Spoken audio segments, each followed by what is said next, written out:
Hello అండి. ఎలా ఉన్నారు అందరూ? నేనైతే చాలా బాగున్నాను. అయితే ఈరోజు నేను కరివేపాకు కారం చేద్దాం అనుకుంటున్నా. నేను ఆ కరివేపాకు మొన్న ఇంటికి వెళ్ళినప్పుడు తీసుకొచ్చుకున్నా. సో, మా ఇంటి చెట్టుదనమాట ఆర్గానిక్. నేను ఎప్పుడూ చేయలేదు. ఫస్ట్ టైం ట్రై చేస్తున్నాను. సో, నాతో పాటు మీరు కూడా చూడండి ఎలా వచ్చింది, ఏంటి, నేను ఎలా చేశాను అని. అది ఎలా వచ్చిందో కూడా మీకు చెప్తాను నేను తిని. సో, దాన్ని బట్టి ఒకవేళ ఈజీగా బాగుంది అనుకుంటే మీరు కూడా ట్రై చేయండి. పదండి స్టార్ట్ చేద్దాం ఎలా చేయాలో. ఫస్ట్ అయితే ఈ కరివేపాకుని యూజ్ చేసుకుందాము.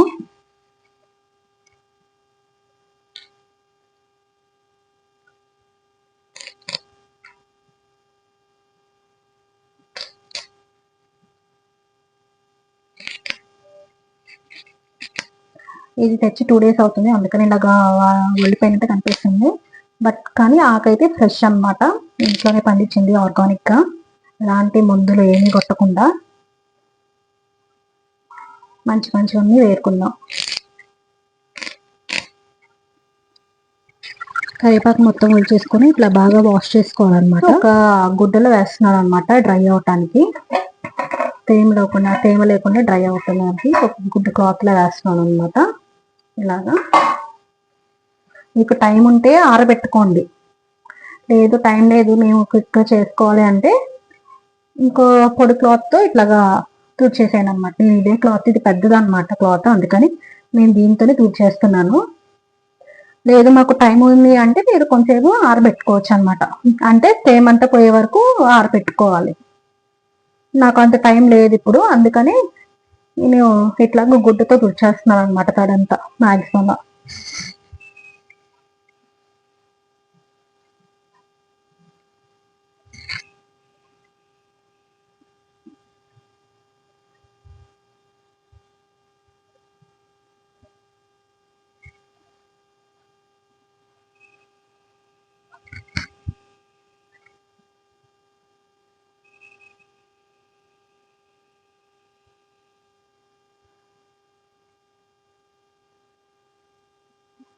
మనం ఎలాగో డ్రై రోస్ట్ చేస్తాం కాబట్టి కొంచెం వాటర్ ఉన్నా కూడా మనకి ఏం కాదు, ఎందుకంటే హీట్గా వాటర్ అనేది ఎవాపరేట్ అయిపోతాయి కాబట్టి కొంచెం హీట్ ఉన్నా, కొంచెం తడి ఉన్నా కూడా ఏం కాదనమాట, దాంట్లో వెళ్ళిపోతుంది.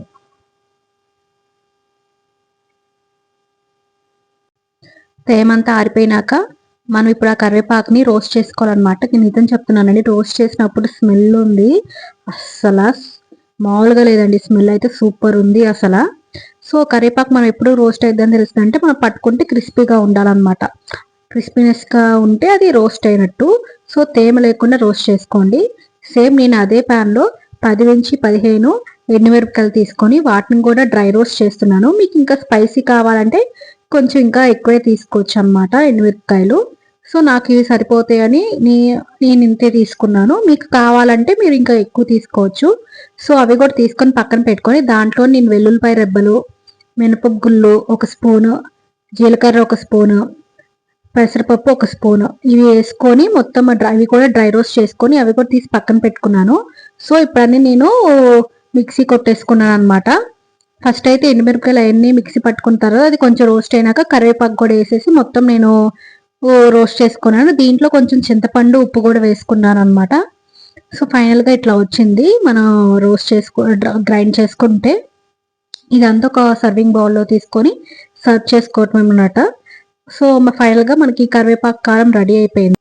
వేడి వేడి అన్నంలో కొంచెం నెయ్యి వేసుకొని కరివేపాకు కారం కలుపుకొని తింటున్నాం అనమాట. నిజంగా చాలా అంటే చాలా బాగుందండి. ఫస్ట్ టైం ట్రై చేస్తున్నా కూడా బాగానే వచ్చింది. సో మీరు కూడా ట్రై చేయొచ్చు.